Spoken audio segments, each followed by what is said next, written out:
Hello future doctors, my self Himanshu Bora, third year MBBS student at Jawaharlal Nehru medical college Ajmer. आज के video में आपको मैं कंप्लीट रोड मैप बताऊंगा जिसके थ्रू आप नीट 2023 के अंदर अबोव 650 स्कोर कर सकते हो। कोई थ्योरेटिकल बातें नहीं होगी, ओनली प्रैक्टिकल चीजें बताऊंगा जो मैंने फॉलो की थी और जो आप फॉलो कर सकते हो, जो इन 3 महीनों के अंदर आपको काफी हेल्प करेगी जिससे आपको एक बेटर मेडिकल कॉलेज मिल सके। सबसे पहले हम बात करते हैं बायोलॉजी की। बायोलॉजी के अंदर जो लोग एनसीईआरटी से बाहर पहले पढ़ रहे थे या 11-12 के फाउंडेशन जो कर रहे थे या फिर जो ऑनलाइन कोचिंग ले रखी थी, उन्होंने जो एनसीईआरटी से बाहर भी पढ़ रहे थे, अब लेकिन जो एनसीईआरटी से बाहर पढ़ रहे थे लेकिन अब जो है ना, आपको सिर्फ एनसीईआरटी पे स्टिक रहना है। आपको अब अननेसेसरी कोई मटेरियल नहीं पढ़ना, ओनली एनसीईआरटी को फोकस करना है। यदि इतने दिनों से आप नोट्स पढ़ रहे थे तो आपकी बेसिक अंडरस्टैंडिंग हर टॉपिक में हो चुकी है। अब आपको ओनली एनसीईआरटी पे स्टिक रहना है। एनसीईआरटी के अंदर क्या क्या पढ़ना है? सबसे नंबर 1, साइंटिस्ट के इंट्रोडक्शन। एनसीईआरटी को स्टार्ट करती है किसी चैप्टर से पहले साइंटिस्ट का इंट्रोडक्शन होता है, वो आपको पढ़ना है। नंबर 2, सारे डायग्राम्स और लेबलिंग अच्छे से आपको आनी चाहिए। नंबर 3, एनसीईआरटी के अंदर रिएक्शंस। एनसीईआरटी के अंदर कई बार क्या होती है, रिएक्शंस होती है, उन रिएक्शंस को भी आपको अच्छे से पढ़ना है। नंबर 4 है समरी भी आपको बहुत अच्छी तरीके से पढ़नी है।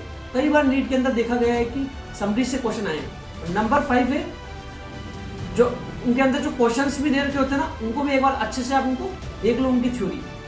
तो ये 5 चीजें आपको अच्छे से पढ़नी है। ये जो 5 चीजें हैं, ये एक टॉपर को एक नॉर्मल स्टूडेंट से अलग करेगी। आपको थोरोली सबसे पहले एनसीईआरटी को पढ़नी है। एनसीईआरटी को थोरोली पढ़ने के बाद जो इंपॉर्टेंट लाइंस है, काफी एनसीईआरटी के अंदर अननेसेसरी लाइंस होती है, उनका कोई मतलब नहीं होता, सिर्फ बेसिक अंडरस्टैंडिंग के लिए होती है। तो आपने बेसिक अंडरस्टैंडिंग के लिए वो लाइंस पढ़ ली। उसके बाद आपको क्या करना है, जो इंपॉर्टेंट लाइंस है उनको आप किसी पेन से अंडरलाइन कर लो। पेन से अंडरलाइन आपने कर ली किसी लाइन को। अब जो अगली बार नेक्स्ट टाइम जब पढ़ो आप, तो सिर्फ आप अंडरलाइन जो की आपने लाइंस वो पढ़ो, ताकि क्या हो, आपका बहुत फास्ट रिवीजन हो सके। यदि आप हर चैप्टर को बार बार पढ़ते रहोगे कंप्लीटली, चैप्टर में जो चीज आपको नहीं आती वो भी आप अच्छे से फोकस नहीं कर पाओगे, और अननेसेसरी लाइंस पढ़ते रहोगे तो वो भी आपको बहुत ज्यादा याद रहेगी। इसलिए आपको सिर्फ थोरोली एनसीईआरटी पढ़ने के बाद अंडरलाइन जो आपने लाइंस की है वो पढ़ना है। सारे साइंटिस्ट के introduction, diagram with labelling, summary, ये सब चीज आपको बहुत अच्छे से पढ़नी है एनसीईआरटी को। इन सबको पढ़ने के बाद आपको नीट के प्रीवियस ईयर क्वेश्चन करने हैं। नीट के प्रीवियस ईयर क्वेश्चन करना बहुत इंपॉर्टेंट है, क्योंकि मैं आपको बता दूंगा, स्क्रीन पे आपको दिख रहा होगा कि कैसे क्वेश्चन रिपीट हो रहे हैं, किस ईयर में कौन सा क्वेश्चन आया वो रिपीट हो रहा है। उसके लिए मैं आपको एक बुक रिकमेंड करना चाहूंगा कि मैं काफी दिन से एक रिसर्च कर रहा था कि जिसके अंदर हमें नीट के previous year question chapter wise मिल जाए और कौन सा क्वेश्चन किस टॉपिक से आया है वो भी हमें पता लगे। तो इस चीज की मैं काफी रिसर्च कर रहा था, तब मुझे एक बुक मिली, वो मैं आपको बताना चाहूंगा। नीट के प्रीवियस ईयर को सोल्व करने के लिए सबसे बेस्ट बुक आती है ओसवाल की बुक। मैंने काफी जगह रिसर्च किया, काफी टीचर ने जो रिकमेंड किए वो ओसवाल की बुक रिकमेंड की है। क्यों?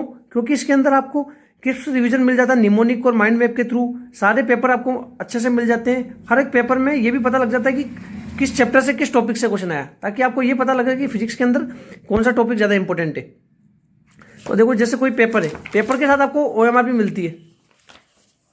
सबसे पहले आपको ये भी पता लगता है इसमें ट्रेंड एनालिसिस कि 2022 के अंदर जैसे फिजिक्स में यूनिट है, मेजरमेंट में कितने क्वेश्चन आए, काइनेमेटिक्स से कितने क्वेश्चन आए, हर पेपर के बारे में ट्रेंड एनालिसिस दे रखा है इन्होंने। ये बहुत अच्छी चीज है, ताकि ये पता लगे कि आपको कौन सा टॉपिक बहुत इंपॉर्टेंट है। इसी तरह केमिस्ट्री का और इसी तरह बायोलॉजी का, ये आप अच्छे से देख सकते हो। अब जैसे कोई पेपर है, इस पेपर के जो 200 क्वेश्चन है, उसके बाद इन्होंने क्या कर रखा है, ओएमआर दे रखी है। ये 200 क्वेश्चन है, उसके बाद ओएमआर दे रखी है। सबसे पहले क्या करो, आप अच्छे से पढ़ाई करो, उसके बाद ये पेपर खुद अटेम्प्ट करो ओएमआर के अंदर। उनमें से जो क्वेश्चन गलत हो उनके आप कंप्लीट एक्सप्लेनेशन दे रखा है। कोई भी क्वेश्चन गलत हुआ, जैसे आप देख सकते हो, जैसे सेकंड क्वेश्चन का, थर्ड क्वेश्चन का, फोर्थ क्वेश्चन का, सबका डिटेल एक्सप्लेनेशन है, ताकि आपको कोई भी क्वेश्चन गलत हो उसको आप बहुत अच्छे से वापस पढ़ सको। तो जिसको ये बुक बाय करनी है उसका लिंक मैं डिस्क्रिप्शन में दे दूंगा, क्योंकि ये बुक काफी अच्छी है। नीट के प्रीवियस ईयर को सोल्व करने के लिए सबसे बेस्ट बुक यही है। अब हम बात करते हैं केमिस्ट्री। केमिस्ट्री में 3 पार्ट होते हैं, फिजिकल, ऑर्गेनिक और इनऑर्गेनिक। तीनों को हम डिटेल में समझेंगे। फिजिकल के अंदर क्या है कि आपको बेसिक कॉन्सेप्ट्स अच्छे से क्लियर होने चाहिए। फिजिकल बिल्कुल फिजिक्स की तरह है।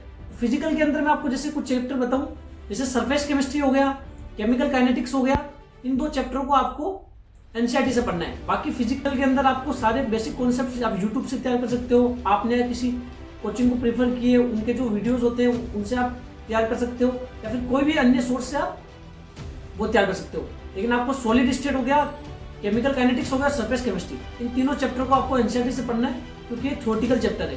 कई बार देखा गया नीट के अंदर कि इन थ्योरेटिकल चैप्टर से एनसीईआरटी से क्वेश्चन आता है, तो आपको फिजिकल के अंदर इस तरह से पढ़ना है। इनऑर्गेनिक की मैं बात करूँ तो इनऑर्गेनिक के अंदर जैसे इंपॉर्टेंट चैप्टर्स बताऊँ मैं, सबसे इंपॉर्टेंट चैप्टर इनऑर्गेनिक के अंदर केमिकल बॉन्डिंग और coordination compound. Chemical bonding, coordination compound और पी ब्लॉक, ये 3 चैप्टर बहुत इंपॉर्टेंट है।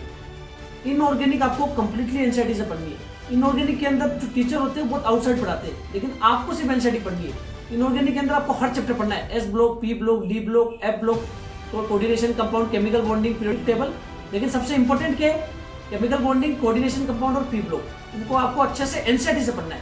क्योंकि आप एनसीईआरटी से आउट पढ़ोगे तो आपके क्वेश्चन गलत होने के चांस ज़्यादा है, क्योंकि एनसीईआरटी से बहुत डिटेल में समझा रखा है एनसीईआरटी में हर एक टॉपिक को। ऑर्गेनिक की मैं बात करूँ तो ऑर्गेनिक में आपको सारी रिएक्शंस को अच्छे से पढ़ना पड़ेगा। आपको मैकेनिज्म चाहे आए नहीं आए, लेकिन आपको ये पता होना चाहिए कि किस रिएक्शन का क्या प्रोडक्ट है। आपको बोल दे ओपान ब्रोमाइड से क्या प्रोडक्ट है तो आपको पता होना चाहिए। आपको पता होना चाहिए कि एल्डोल का क्या प्रोडक्ट बनता है, केनिजारो को क्या प्रोडक्ट बनता है। उसके लिए आप सबसे पहले कॉन्सेप्ट वीडियोस देखो, उसके बाद आप एनसीईआरटी अच्छे से पढ़ो। एनसीईआरटी को आपको ऑर्गेनिक, इनऑर्गेनिक और फिजिकल के मैंने कुछ चैप्टर बताए, उनको आपको एनसीईआरटी से पढ़ना है। केमिस्ट्री आप इस तरीके से पढ़ोगे तो आपके अबोव 150 आराम से आ जाएंगे। अब बात करते हैं फिजिक्स। सभी स्टूडेंट्स का, मोस्टली जो नीट के स्टूडेंट्स हैं, उनका डाउट है फिजिक्स को कैसे पढ़े। तो फिजिक्स को पढ़ने के लिए मैं आपको एक चीज बता दूं कि आपको सिर्फ बेसिक कॉन्सेप्ट पे फोकस करना है। आप बहुत डिटेल में पढ़ रहे हो, कोई भी फॉर्मूला है जैसे F = ma, तो आपको ये पता होना चाहिए कि F क्या है, फोर्स, m = मास, एक एसिलेशन। एसिलेशन कहाँ का है, मास कब, किस फ्रेम का है, फोर्स क्या है। आपको हर एक फॉर्मूले की जो टर्म्स है वो आपको बहुत अच्छे से समझी हुई होनी चाहिए।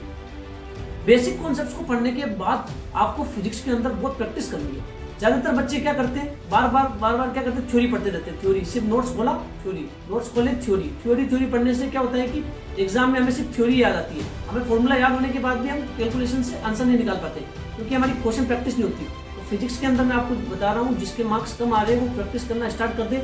सबसे पहले नीट के प्रीवियस ईयर क्वेश्चन को सोल्व करना स्टार्ट कर दे। नीट के प्रीवियस ईयर को सोल्व करने के लिए मैंने आपको एक बुक बताइए, ओसवाल की बुक आती है, काफी अच्छी बुक है, इसको आप परचेज कर सकते हो। डिस्क्रिप्शन में मैं लिंक दे दूंगा। आपको नीट के प्रीवियस ईयर के हर एक क्वेश्चन को आपको बहुत अच्छी तरीके से सोल्व करना है, क्योंकि मोस्टली क्वेश्चन रिपीट होते हैं। मोस्टली क्वेश्चन की वैल्यू डिजिट रिपीट होती है, या फिर उसी कॉन्सेप्ट पे न्यू क्वेश्चन आता है।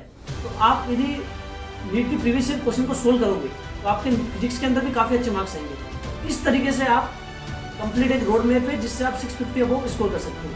लास्ट टाइम में आपको बायोलॉजी के लिए सिर्फ एनसीईआरटी पढ़नी है, ऑर्गेनिक, इनऑर्गेनिक केमिस्ट्री की एनसीईआरटी पढ़नी है, और फिजिकल के अंदर मैंने कुछ चैप्टर बताया उसके एनसीईआरटी पढ़नी है, और फिजिक्स के अंदर आपको प्रैक्टिस करनी है। थ्योरी आपने बहुत पढ़ ली, जो क्वेश्चन गलत हो आपका, कोई भी चैप्टर आप पढ़ रहे हो उसकी क्वेश्चन सोल्व कर रहे हो फिजिक्स के अंदर, जैसे वर्क एनर्जी पावर में आपका पावर का कोई क्वेश्चन गलत हुआ तो आप जाके पावर के टॉपिक वापस पढ़ो और नीट के प्रीवियस ईयर को सोल्व करो। नीट के प्रीवियस ईयर क्वेश्चन को आपको हर एक क्वेश्चन को अच्छे से सोल्व करना है, तब जाके आपके मार्क्स आएंगे। वीडियो आपको अच्छा लगा हो तो वीडियो को लाइक, कमेंट और ज्यादा से ज्यादा शेयर करना। आपको किसी भी तरह का कोई डाउट आ रहा है, नीट की जो प्रिपरेशन कर रहा है, फिजिक्स में, केमिस्ट्री में, बायोलॉजी में, इंडिविजुअल किसी भी तरह का डाउट आ रहा है तो आप कमेंट सेक्शन में बता सकते हो। Thank you so much.